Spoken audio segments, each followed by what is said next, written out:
During the worst blizzard of my life, my neighbor froze to death on his own porch, while something warm was still inside his house. I'm 93 years old, and I've learned that the worst snowstorms don't just bury the roads, they bury the truth about what people become when they're desperate, isolated, and convinced no one's watching. Before we begin, make sure to like and subscribe to the channel and leave a comment with where you're from and what time you're watching.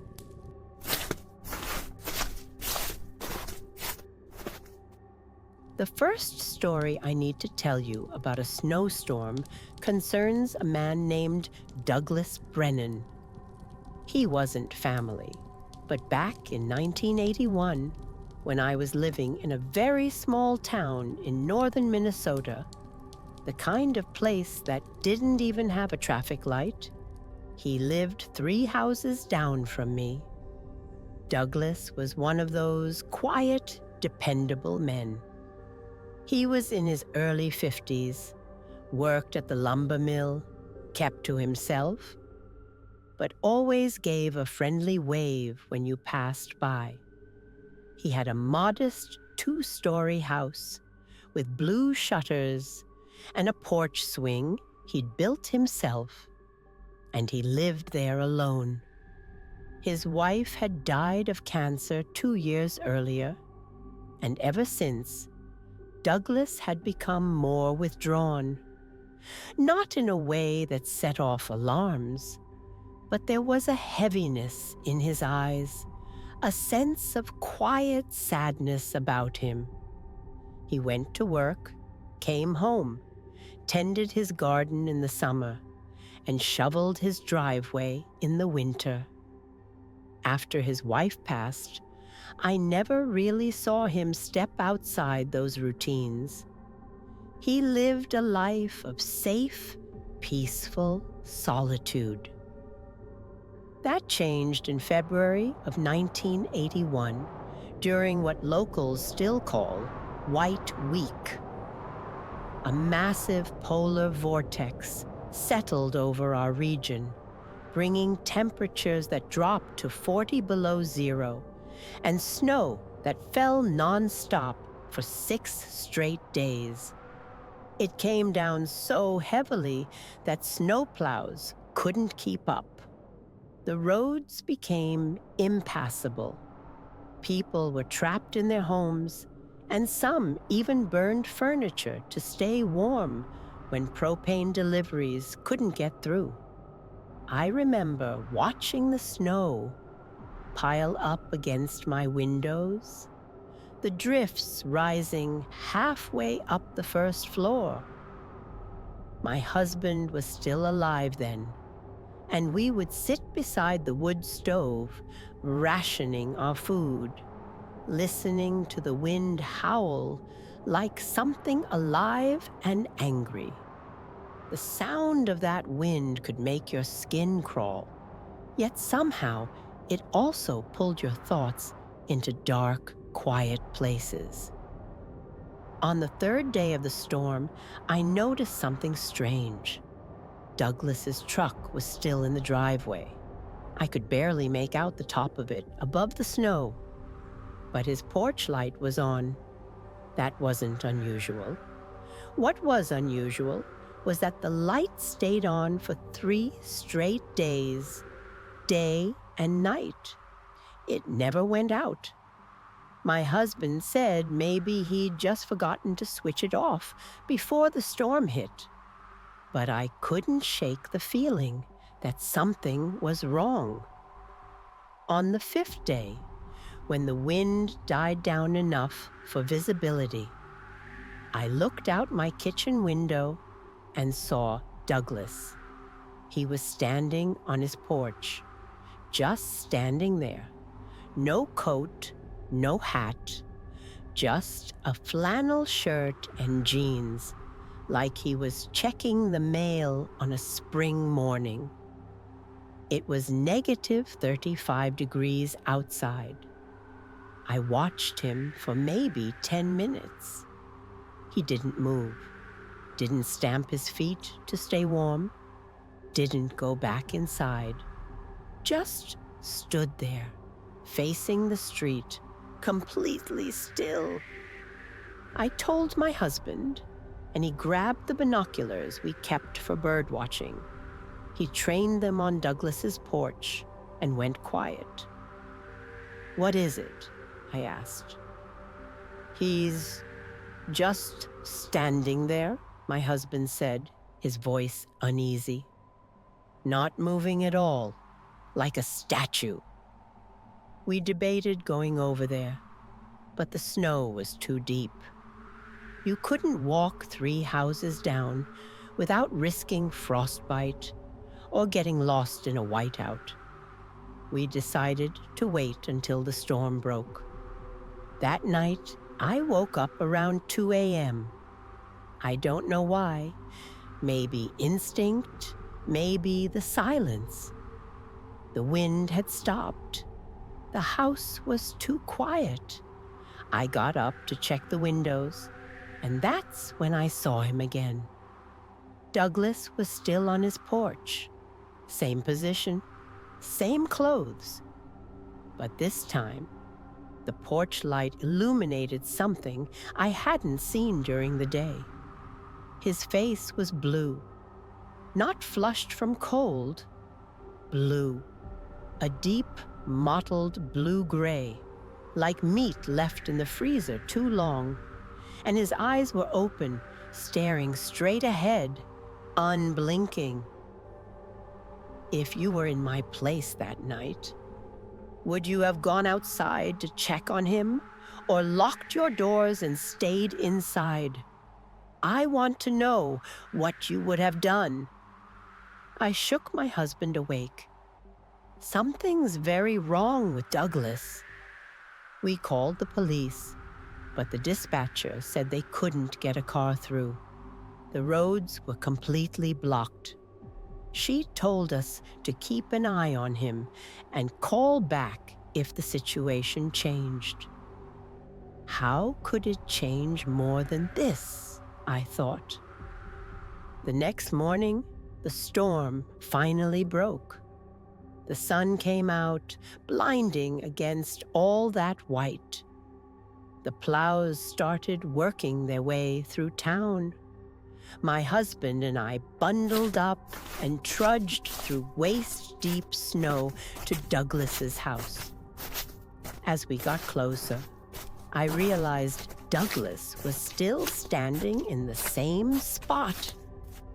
He hadn't moved in over 48 hours. "Douglas," my husband called out. "Are you okay?" No response. We climbed up onto his porch, and that's when we saw the truth. Douglas wasn't standing.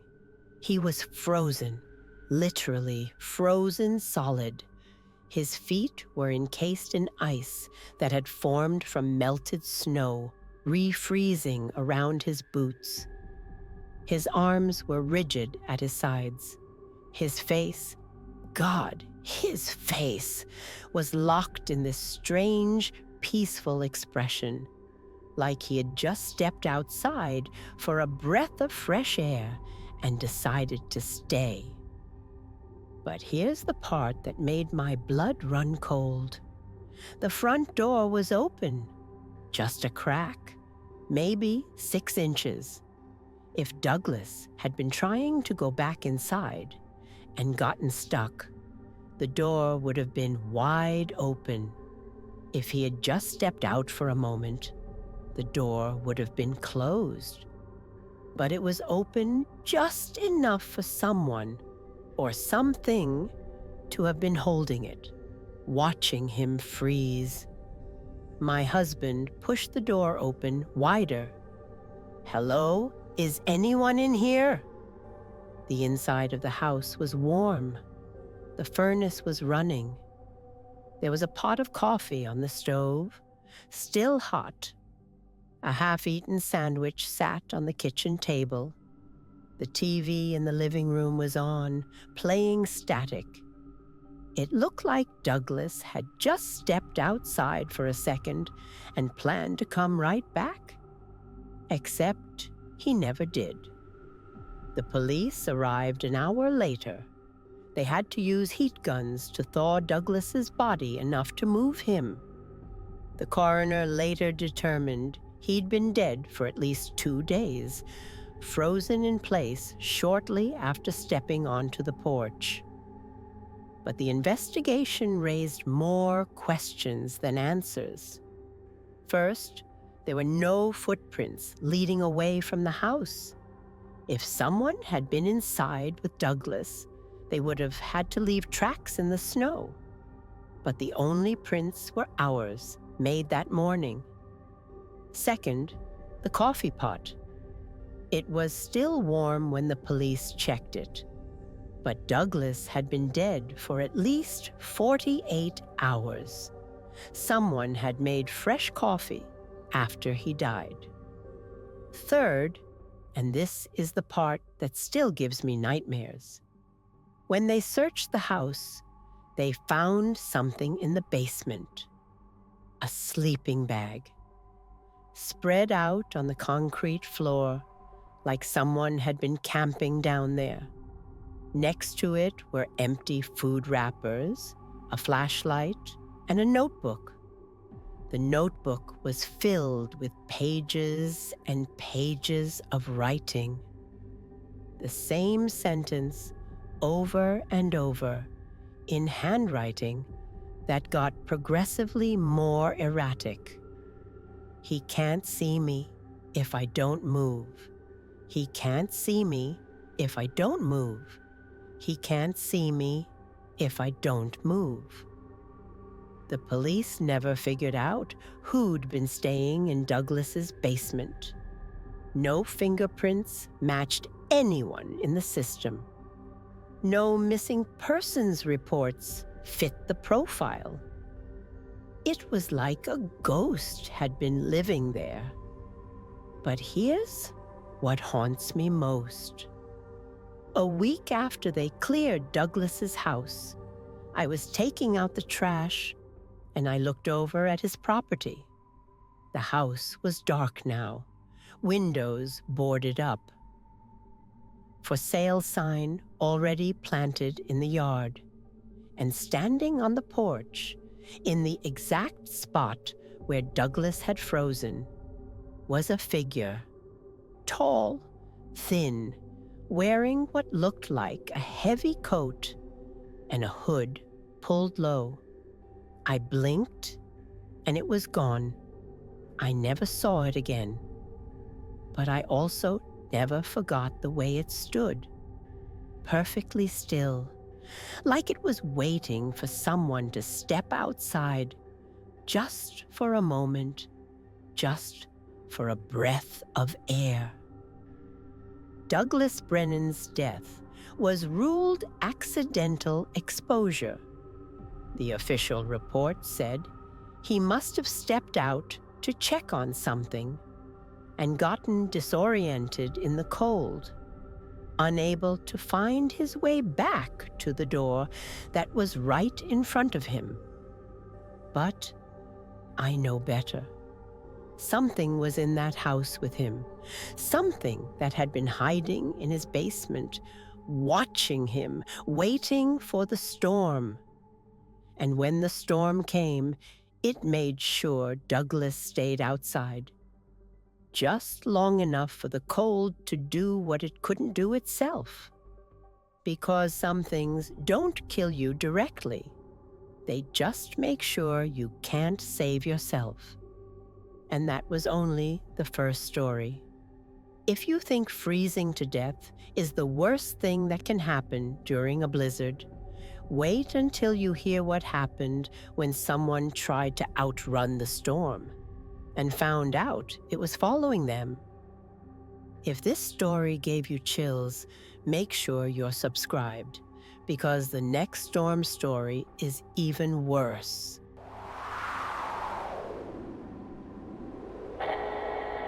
Some people study weather patterns to predict the forecast. Others learn too late that certain storms don't follow patterns. They follow people. And once a storm recognizes your voice, it never stops listening. The second story is about a woman named Patricia Caldwell, known to most people as Weather Lady Patty.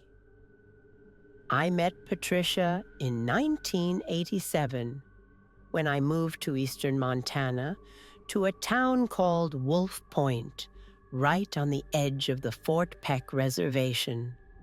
It was the kind of place where winter didn't just visit. It settled in like an occupying army, preparing for a long siege.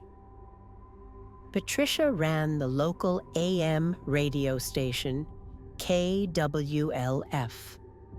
It was a small operation broadcasting out of a converted gas station on Main Street.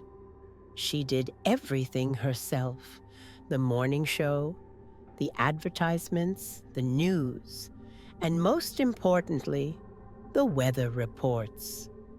She was a colorful personality. In a region where an unexpected blizzard could kill you if you were caught unprepared, Patricia's forecasts weren't just entertainment. They were survival information.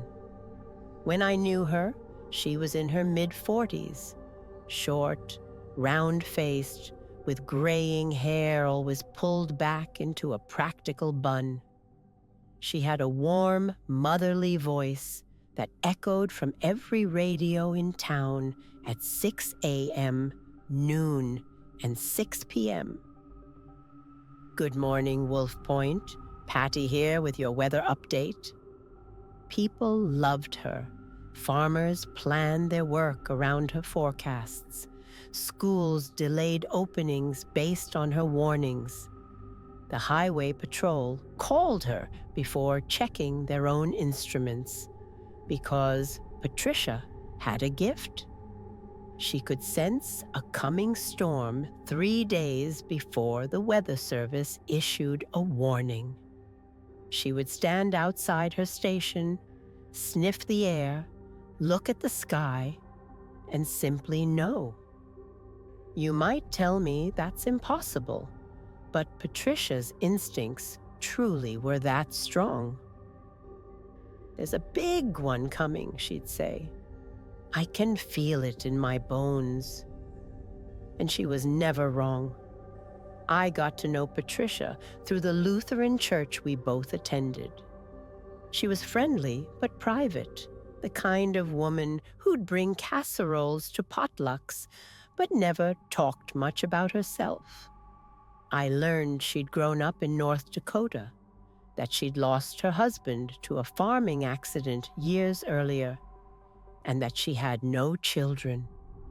The radio station was her life. In January of 1989, something changed. It started with small things. Patricia's forecasts became oddly specific. Not just snow expected tomorrow, but snow will begin at exactly 2:47 p.m., starting from the northwest corner of town and spreading southeast. And she'd be right, down to the minute. People joked that she'd installed some kind of fancy new equipment. But I visited the station once and saw the same old instruments she'd been using for years: barometer, thermometer, a crackling NOAA radio. Nothing that could predict weather with that kind of precision. Then the night broadcast started. Patricia had always signed off at 10 p.m., playing the national anthem, and then shutting down the transmitter until morning. But in late January, people started reporting that they'd hear her voice after midnight. Not a recording, live broadcasts. She'd be giving weather updates at 1 a.m., 2 a.m., sometimes as late as 4 in the morning. One rancher told me he'd been up with a sick calf and heard Patricia on the radio at 3:15 a.m. describing a storm system approaching from coordinates that don't exist on any map. He thought maybe she'd lost her mind and was just reading random numbers. I asked Patricia about it at church one Sunday. She looked exhausted, dark circles under her eyes, her hands trembling slightly as she held her coffee.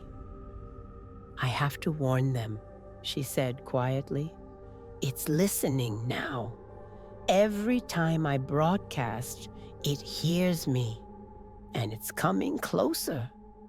"What's coming closer?" I asked. She looked at me with an expression I'd never seen before. Not fear exactly, but something deeper. Resignation, maybe, like a person who knows they're drowning and has stopped fighting. "The storm," she whispered. "The one I called." Would you have kept listening to her broadcasts? Or turned the radio off right then? Be honest. Would you have pressed her for more details? Or would you have backed away? Let me know in the comments. Before I could respond, her sister arrived and pulled Patricia away, apologizing for her not feeling well lately. But I couldn't stop thinking about what she'd said, the storm she called. 3 days later, on February 2nd, 1989, the blizzard hit. The Weather Service had predicted light snow, maybe 3 to 4 inches. Nothing unusual for Montana winter. But Patricia's morning broadcast was different. Her voice sounded strained, almost desperate. "This is not a normal storm," she said, her words coming fast. "I need everyone to understand. This system is exhibiting behavior I've never seen. It's moving against the jet stream. It's intensifying despite warm air moving in from the south. And it's..." She paused, and I heard her take a shaky breath. "It's centered on Wolf Point, specifically on this radio station. If you can hear my voice, get as far from downtown as possible. Get to the edges of town. Get to the reservation. Just get away from Main Street." People thought she'd finally cracked. The stress of running the station alone had gotten to her. Some listeners called in, concerned. Others laughed it off. I didn't laugh. I lived on the southern edge of town, about 2 miles from the radio station. By noon, the snow had started, except it didn't start everywhere at once like normal snow. It started directly above downtown Wolf Point, a column of white descending from an otherwise partly cloudy sky. I watched from my porch as the storm grew. It looked wrong. The snow didn't fall in the chaotic, scattered way storms usually do.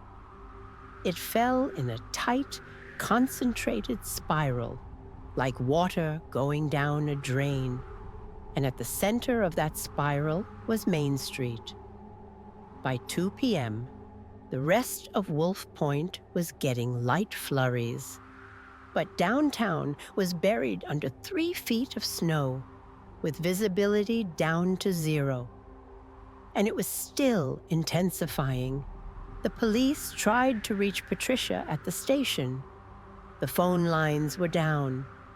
They tried to drive there, but the streets were impassable, snow piling up faster than the plows could move. And through it all, Patricia kept broadcasting. I sat in my living room listening to KWLF on my battery-powered radio because the power had gone out. Patricia's voice came through the static, calm now, almost peaceful. "I understand now," she said. "Back in 1962, when I was just a girl, I was playing outside during a blizzard. My mother had told me to come in, but I stayed out, screaming into the wind, pretending I was commanding the storm. 'Come to me,' I shouted. 'I'm not afraid of you.'" She laughed softly. "I forgot about that for decades, but storms don't forget, especially not the old ones. The ones that have been circling the earth since before we had names for them. They hear everything, every word shouted into their winds. And sometimes they remember. Sometimes they come back." There was a long pause. I could hear the wind howling through her microphone, so loud it distorted the speakers. "It's here now," Patricia said. "It's come for me, and I'm going to let it. But I want everyone to know I'm not afraid. I called it when I was 7 years old, and now, 44 years later, it's finally answered. That's patience. That's something beautiful, in a way." The broadcast cut to static. The storm lasted 6 more hours. By the time it cleared, downtown Wolf Point was buried under 9 feet of snow. It took 3 days to dig out. The rest of the town had maybe 6 inches.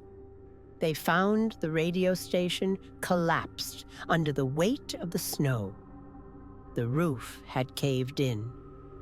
Inside, they found Patricia's body sitting at her broadcast desk, the microphone still in her hand. But here's what the coroner couldn't explain.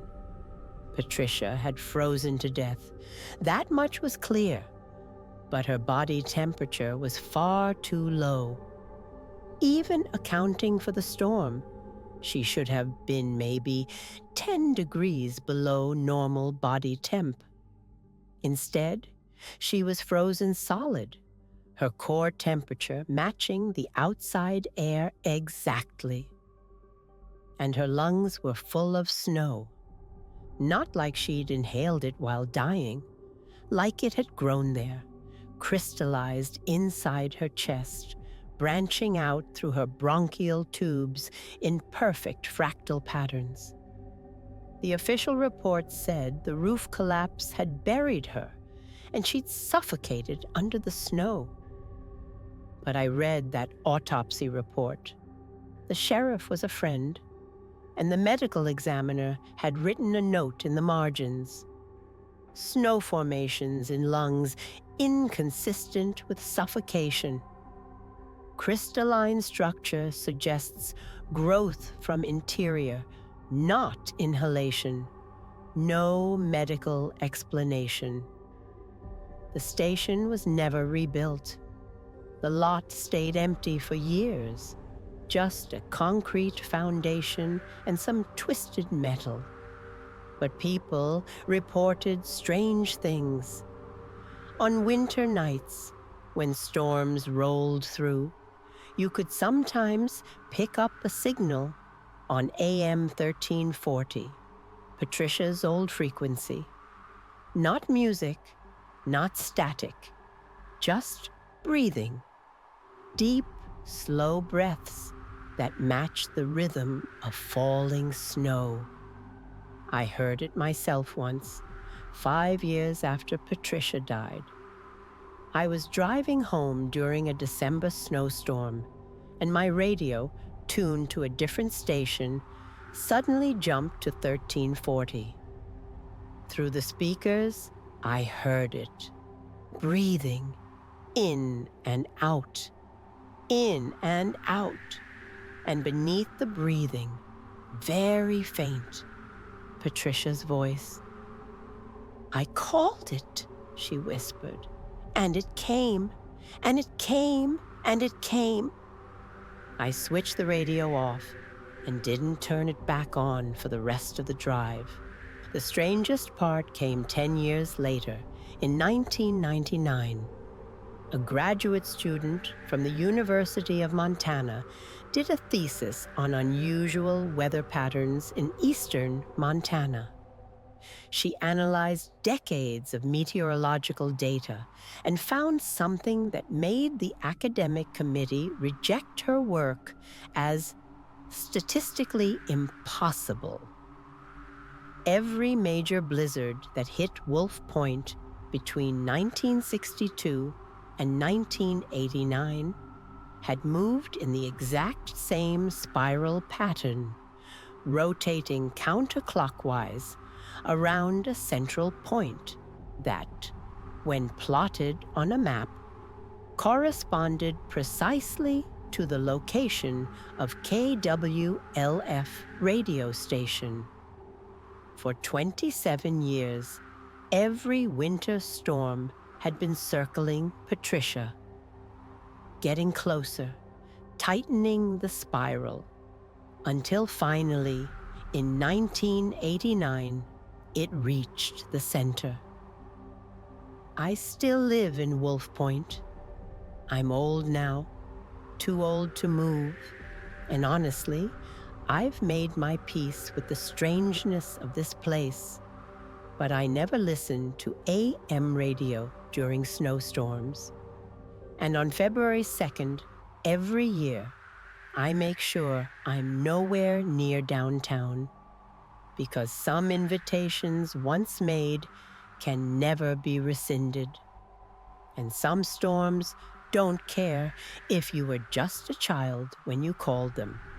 They only care that you called. And that was the second story.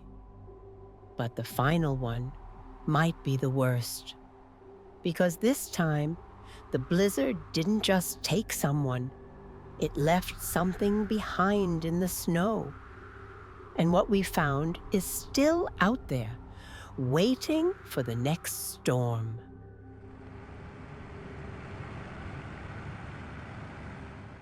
There are fates worse than freezing to death in a blizzard.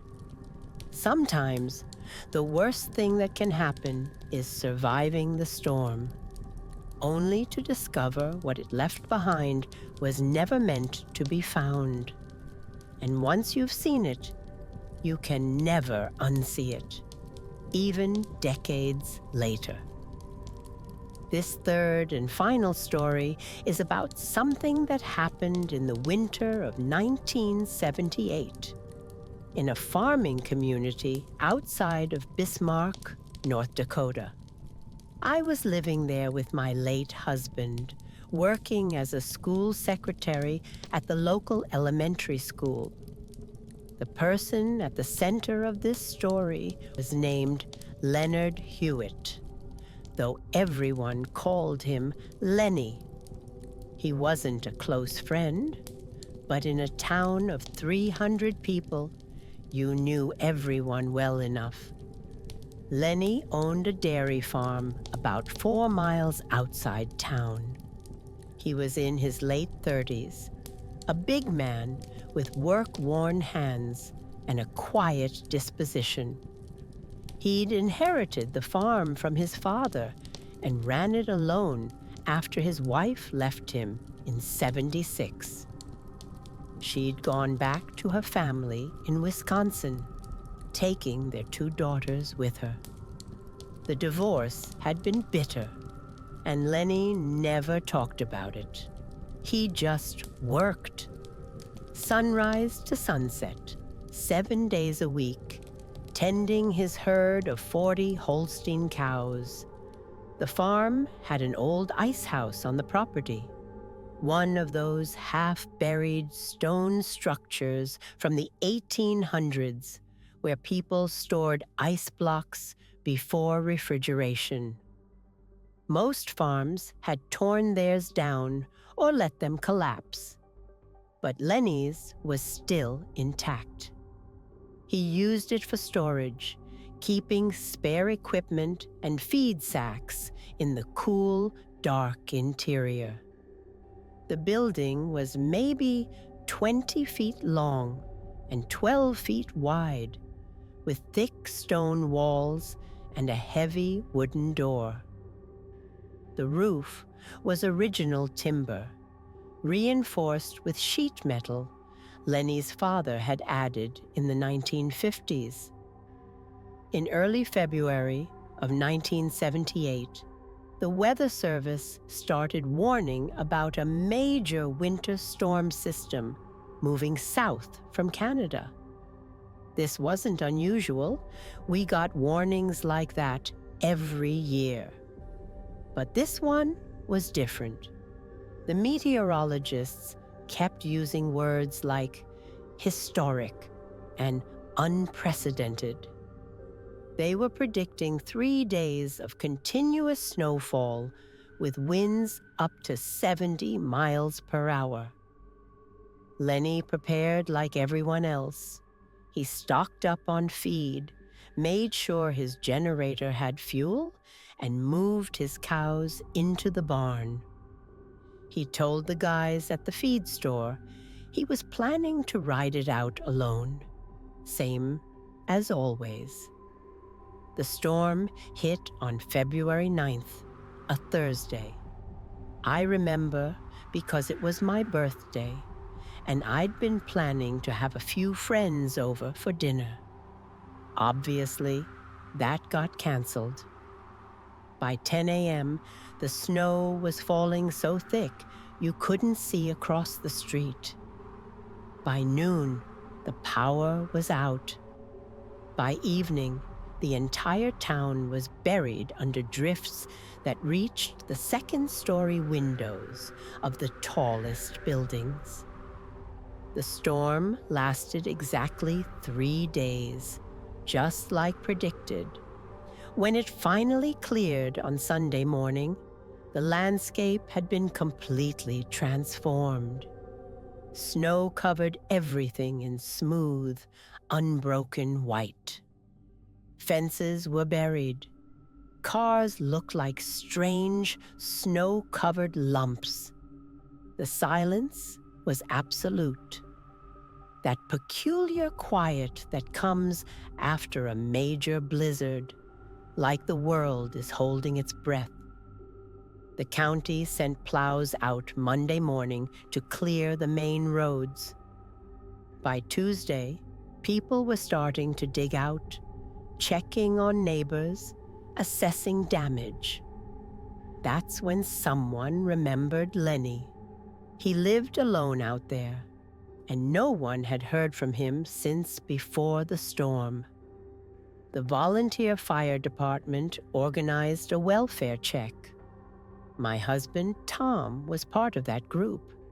He came home Tuesday evening looking pale, and when I asked him what was wrong, he just shook his head. "You need to come down to the fire station," he said.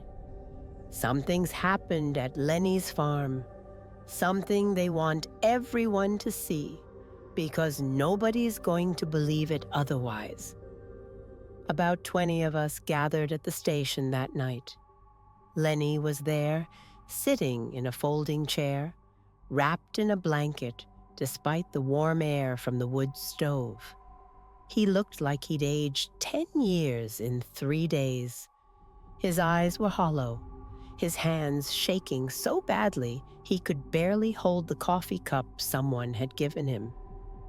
Fire Chief Bronson stood up front, looking uncomfortable. "Folks, we found Lenny this morning. He's physically fine. His cows are fine. The farm came through the storm without major damage. But there's something on his property we need to address. And frankly, we don't know what to make of it." He paused, choosing his words carefully. When we arrived at Lenny's place to check on him, we found that the old ice house had collapsed. The weight of the snow on the roof was too much for the old timber. The whole structure caved in sometime during the storm.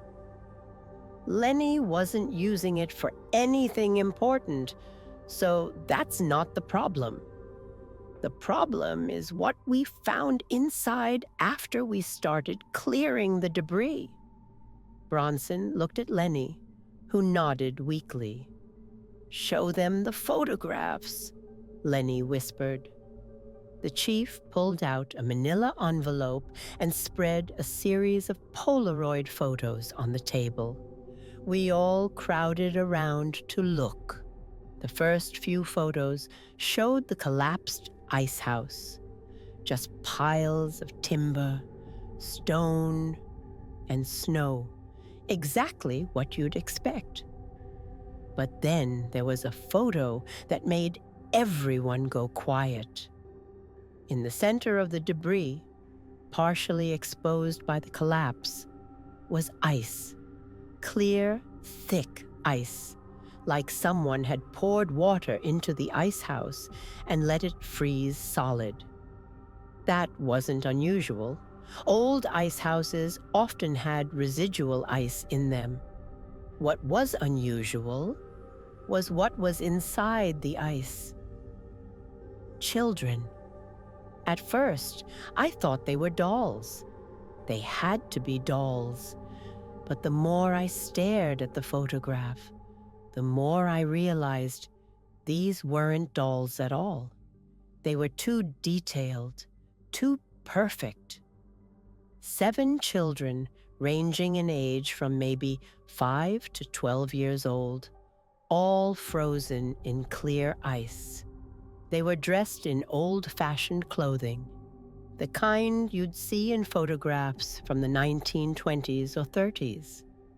Long dresses on the girls, knickers and caps on the boys. And they weren't in distressed positions, weren't reaching out or screaming. They were simply standing, arranged in a circle, holding hands, their eyes closed, their faces peaceful. "What the hell is this?" someone behind me muttered. Chief Bronson cleared his throat. "We don't know.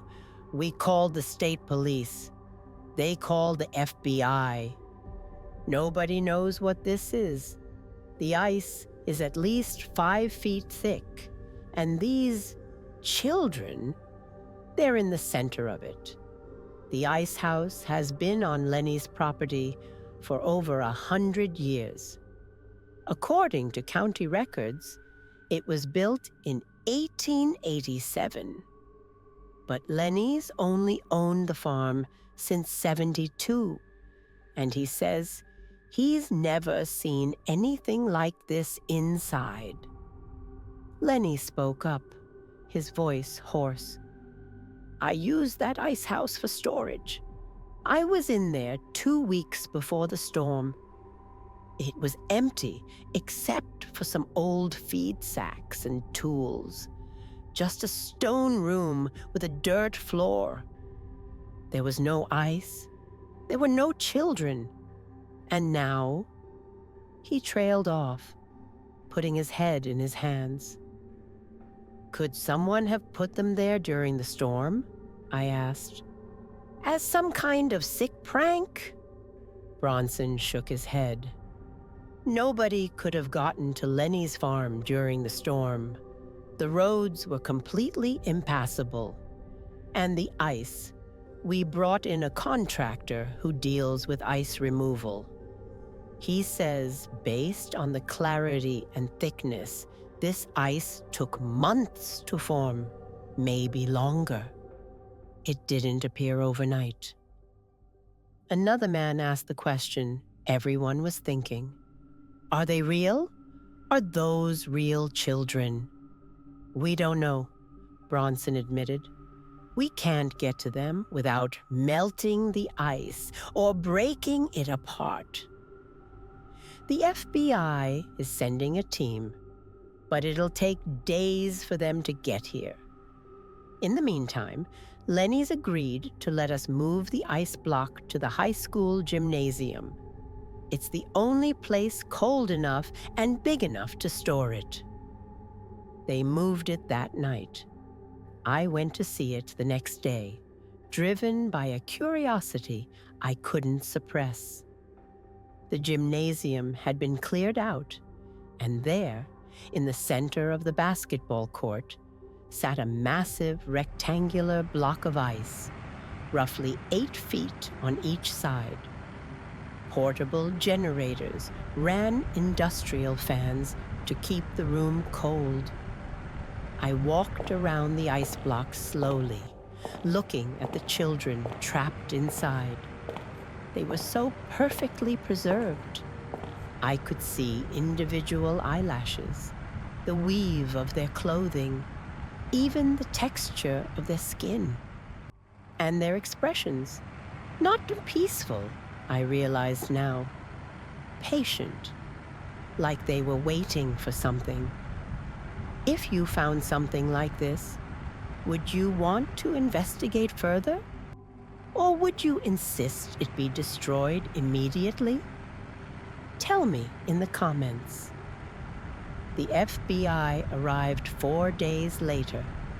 They brought specialists, refrigeration equipment, and a team of forensic anthropologists.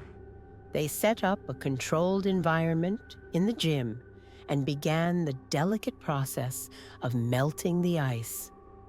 I wasn't there for that, but my husband was. Chief Bronson had asked for community volunteers to help with the logistics. Tom came home on the 3rd day of the melting process, looking ill. "They're real," he said flatly. "The first body they extracted, a girl, maybe 8 years old. She's real, human. The medical examiner confirmed it. But Margaret, she's perfectly preserved, not frozen in the normal sense. No ice crystals in the tissues, no cellular damage. She looks like she could wake up." "How did she die?" I asked.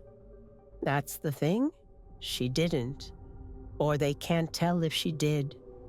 There's no trauma, no disease, no obvious cause of death.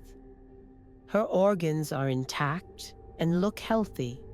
She just stopped, like someone pressed pause on her life."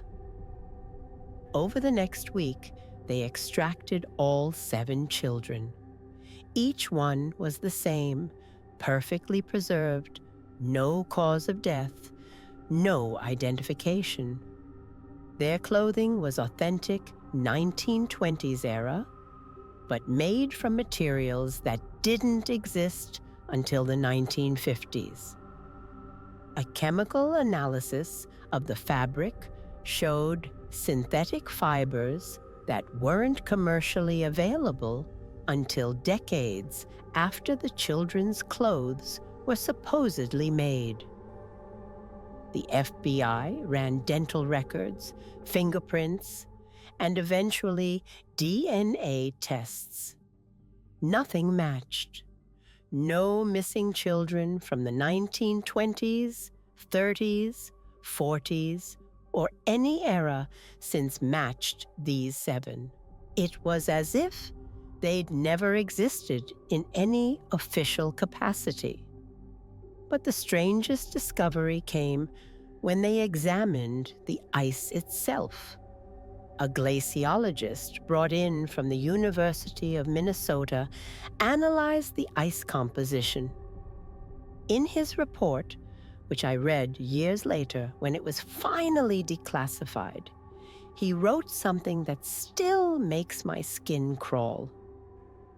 The ice contains isotopes inconsistent with any known water source on Earth. The molecular structure suggests formation under atmospheric conditions that don't exist in our current climate. Based on the isotope ratios, This ice is approximately 12,000 years old. But that's impossible because the children inside are wearing clothing from the 20th century. The FBI eventually packed everything up and left.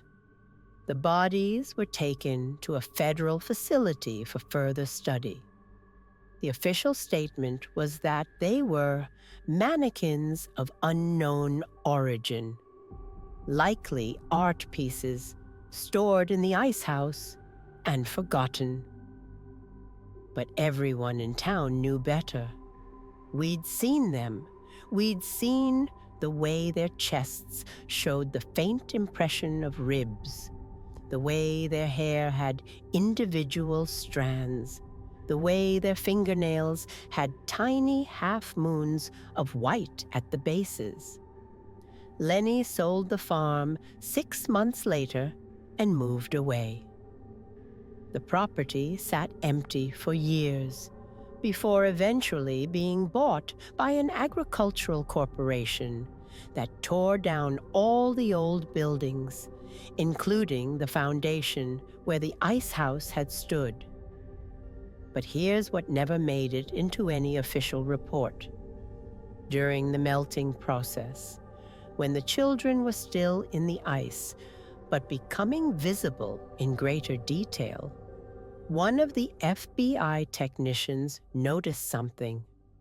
In the photograph he took, which he showed to only a few people before it was confiscated, you could see the children's hands still clasped in their circle, and carved into the ice between their hands, in letters so small they were almost invisible, were words. Old words, in a language the linguist they brought in identified as a dead dialect of Norse, dating back to before the Viking Age. The translation, roughly, was, "When the great cold comes again, we will wake, and we will remember the covenant." Do you think they're still out there somewhere, waiting? Or do you think the truth was buried? I think about those children sometimes, locked away in some government freezer, waiting. I think about the fact that ice 12,000 years old somehow ended up in a 19th century ice house in North Dakota. I think about clothing that couldn't have existed being worn by children who were never born. But most of all, I think about that phrase, "when the great cold comes again." Because climate scientists keep talking about how the Earth is warming, but they also talk about how warming can trigger sudden, catastrophic cooling events. Ice ages that descend in decades instead of millennia. And I wonder what will happen if the great cold does come again. Will those 7 children open their eyes? Will they remember their covenant, whatever it was? I hope I'm long dead before we find out, because some things were frozen for a reason. And some storms don't just bring snow. Sometimes they bring the past forward, depositing it in places where it was never meant to be found, waiting for the right conditions to wake it up. That was the third and final story from my memory of terrible winters. 3 blizzards, 3 nightmares frozen in time. A man who couldn't come inside. A woman who called the storm with her childhood voice. And children who weren't children at all. Just waiting in the ice for the world to get cold enough again. If these winter nightmares kept you company tonight, make sure you like the video and subscribe. because I have many more stories that have followed me through 93 long years. And if you have a true scary story you want me to tell, send it to the email in the description. I might share it in the next video if I can sleep after reading it.